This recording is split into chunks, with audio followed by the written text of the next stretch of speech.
नमस्कार है जी, जय भारत है। अभी जस्ट दो छोटी छोटी वीडियोस हमारी जो क्लोज कम्युनिटी है, सीएक्सओस क्लोज कम्युनिटी या एनआरआईज क्लोज कम्युनिटी, वहां पे दो चीजों के ऊपर सवाल पूछा गया था कि डेरिवेटिव्स ऑन डेरिवेटिव स्क्रीन क्या होती है, एंड साथ में एक और सवाल था कि डेरिवेटिव स्ट्रक्चर्स क्या होते हैं जो वर्ल्ड की पूरी इकोनॉमिक हैपनिंग्स, वर्ल्ड की मार्केट्स, अंडरलाइंस को प्रभावित करते हैं। तो उसका जो जवाब है वो उसका एक वीडियो एक्सट्रैक्ट हमने यूट्यूब पे डाला है, अमनचुक सीए चैनल पे। वहां पे आप देख सकते हैं, क्योंकि आप में से कईयों का सवाल रहता है कि ये डेरिवेटिव्स ऑन डेरिवेटिव स्क्रीन क्या होती है या ये डेरिवेटिव स्ट्रक्चर्स क्या होते हैं, है ना। बट ऐसे में मेरे को ये भी ख्याल आया कि आप में से कई लोग ये भी जानना चाहते होंगे कि डेरिवेटिव्स क्या होता है, क्योंकि हम में से कईयों ने कई बार सुना है कि डेरिवेटिव्स क्या होता है, मगर मुझे नहीं पता कि आपने सही सुना या नहीं सुना। और मैं यकीन कर सकता हूं कि आपने पता नहीं उसको जिस तरीके से समझा है, आपको मन से डेरिवेटिव्स क्या है वो कभी समझ नहीं आया होगा।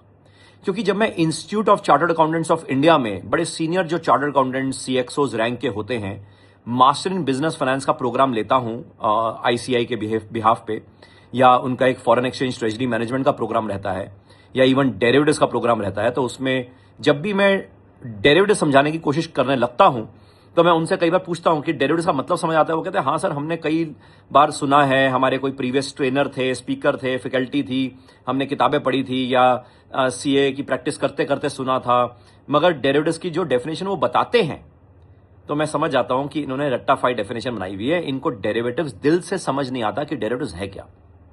मगर डेरिवेटिव्स हो सकता है मैं इस वीडियो में ना कवर कर पाऊं कि डेरिवेटिव्स क्या है, क्योंकि इतनी बड़ी हस्ती है, उससे मुलाकात करने के लिए पहले बैकग्राउंड बड़ा जरूरी है।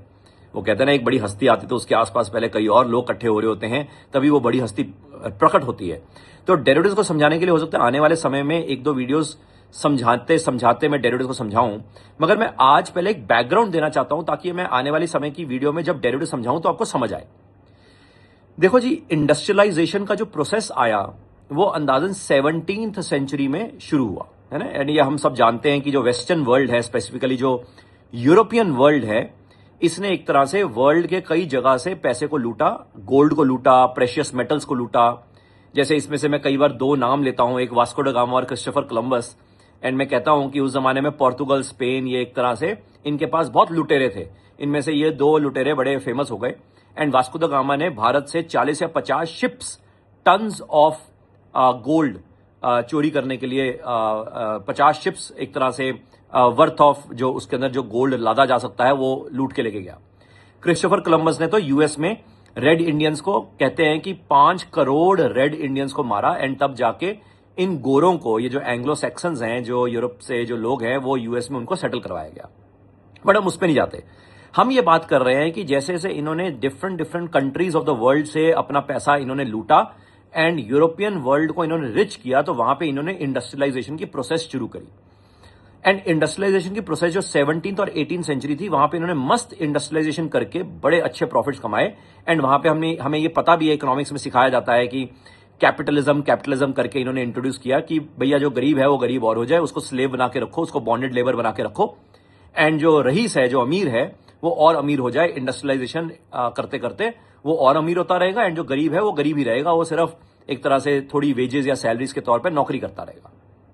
अब ऐसे में आप समझ सकते हैं कि अगर आप इंडस्ट्रियलाइजेशन प्रोसेस जब शुरू करते हैं तो ऑब्वियसली वहां पे बड़ा अच्छा प्रॉफिट मार्जिन होता है, एंड कोई भी जो बड़ा बिजनेसमैन है या बड़ा जो बिजनेस माफियाज होते हैं, वो हमेशा प्रॉफिट या पावर के लिए काम करते हैं। ये प्रॉफिट पावर कंट्रोल है ना। तो जो प्रॉफिट्स हैं उसका मार्जिन शुरू में एकदम से बढ़ने लग गया, क्योंकि इंडस्ट्रियलाइजेशन प्रोसेस शुरू हुई थी और वर्ल्ड में वो सारे प्रोडक्ट्स, वो सारे गुड्स चाहिए थे। करते करते जब ये इंडस्ट्रियलाइजेशन पीक आ गया तो ऑब्वियसली तब समझ आया कि यार अब वहीं पे इंडस्ट्रियलाइजेशन करी जाए जहां पे रिटर्न्स अच्छे आए, क्योंकि अब कंपटीशन भी बढ़ रहा है। कट थ्रोट कंपटीशन के तहत अब देखना पड़ेगा, मार्जिन हमारे कम हो जाएंगे। तो इसमें जैसे कि दो कॉन्सेप्ट हम हमेशा जानते हैं कि एक है कितना पैसा लगाया और उसके ऊपर कितना प्रॉफिट आया, जिसको हम कहते हैं रिटर्न ऑन इन्वेस्टमेंट, यानी कितना इन्वेस्टमेंट किया और उसके ऊपर कितना रिटर्न आया। नॉर्मली जो आरओआई है वो अगर हम 10, 20, 25% कमा लें तो लोग कहते हैं यार बहुत बढ़िया आरओआई है जी, मजा आ गया।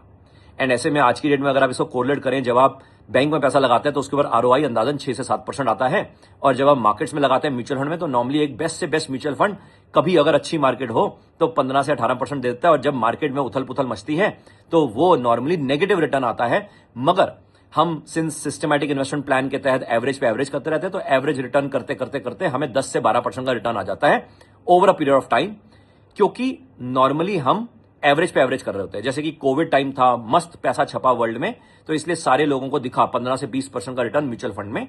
मगर जैसे जैसे कोविड में जो पैसा छपा वो धीरे करके जब इन्फ्लेशन लेकर आया, तो 2022-23 आते आते वो एक तरह से सैचुरेशन पॉइंट आ गया।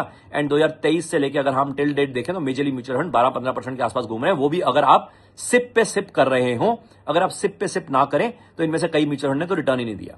एंड अगर मैं आज की डेट की बात करूं, जहां निफ्टी जो है वो ऑलमोस्ट 22,500 से लेकर 23,500 के रेंज में घूम रहा है इस टाइम पे, तो शायद अगर मैं आप कंपेयर करेंगे तो शायद म्यूचुअल फंड का रिटर्न शायद 10 या 11% के करीब होगा। जो कि मैं ये कहता हूं कि जितने स्टैंडर्ड डेविएशन पे, जितने रिस्क पे ये जो रिटर्न दे रहे हैं कोई खास नहीं है। बट मैं म्यूचुअल फंड का भी बात नहीं कर रहा, मैं ये बताने की कोशिश कर रहा हूं कि कितना इन्वेस्टमेंट लगाते हैं उसके ऊपर कितना रिटर्न आता है, वो आरओआई है। एंड ऐसे ही जब आप सेल्स करते हैं, यानी कि प्रोडक्शन करते हैं, सेल्स करते हैं, या ट्रेडिंग करते हैं, सेल्स करते हैं, यानी या तो मैन्युफैक्चरिंग करेंगे या ट्रेडिंग करेंगे, और जब सेल करेंगे तो सेल करके जो रिटर्न आएगा तो वो एक तरह से हम नेट प्रॉफिट ऑन सेल्स की बात करते हैं। यानी कि वो भी मोटा मोटा 10%, जिसको हम प्रॉफिट आफ्टर टैक्स कहते हैं, 10%, 15%, 20% वंडरफुल प्रॉफिट्स माने जाते हैं। अब ऐसे में जब इंडस्ट्रियलाइजेशन प्रोसेस जब एक तरह से पीक पहुंच गई, तो ऑब्वियसली ये जो आरओआई था या जो पैट मार्जिन्स थे, प्रॉफिट आफ्टर टैक्स के मार्जिन्स थे, वो डिक्लाइन होने लग गए। तो ऐसे में जो ये लार्ज बिजनेस ग्रुप्स थे, इन्होंने सोचा कि अब पैसा बनाने के लिए हमें मार्केट में से पैसा बनाना चाहिए, जिसके लिए हमें मार्केट्स एस्टेब्लिश करनी चाहिए, जिसके लिए हमें शेयर मार्केट, इक्विटी मार्केट को डेवलप करना चाहिए।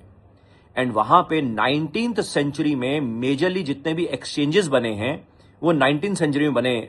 जैसे कि अगर आप स्टैंडर्ड एंड पुअर 500 की बात करें, या कोई भी जो मेजर इक्विटी एक्सचेंज है, स्टॉक एक्सचेंज है, वो 19th सेंचुरी में बनाया गया। वो क्यों बनाया गया?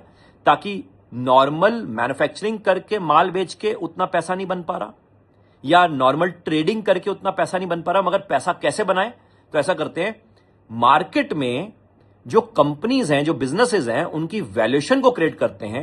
उनकी वैल्यूएशन को क्रिएट करके उनकी वैल्यूएशन को ऊपर लेके जाएंगे, उससे शेयर की वैल्यूएशन बढ़ जाएगी, एंड उस शेयर की वैल्यूएशन से हम पैसा कमाएंगे। एंड ऑब्वियसली ये आपको नेक्स्ट वीडियो में समझाऊंगा, फिर वहां से उसके बाद उसको डेरिवेटिव से लिंक करूंगा। पहले इस वीडियो को आराम से एंजॉय कीजिए, फिर नेक्स्ट वीडियो पे हम फर्दर इसकी गुफ्तगू करते हैं। जय भारत।